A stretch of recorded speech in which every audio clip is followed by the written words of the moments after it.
a lot of what Jesus speaks about in the gospel, a lot of the miracles Jesus performs in the gospel are very immediate. It's for this particular person. He talks about this particular situation. But today Jesus talks about kind of a bigger, more expansive world, talking about evil spirits and the strength of the kingdom that must exist. The call to be the strong man, to have a strong house, as opposed to be divided against itself.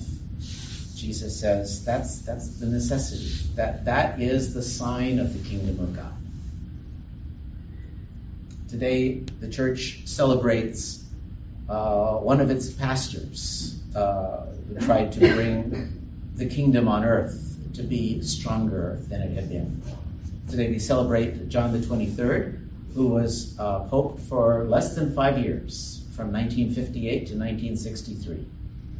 And St. John the 23rd is best known for convoking the Second Vatican Council, the first one to be called in almost 100 years. Most saints, when they're honored by the church, are celebrated on the day they died. Occasionally, we celebrate them on other days. Maybe the day that their remains were moved to a particular city, the day that they were named Pope. Today, the church acknowledges how connected John the 23rd was to the Second Vatican Council by honoring him on the anniversary of when the first session of the council was called, October 11th.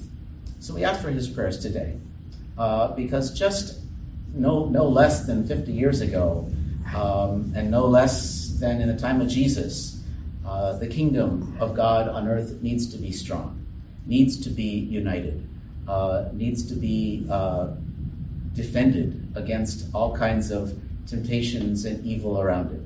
So we ask for his prayers today, that we as church may be strong and may be united.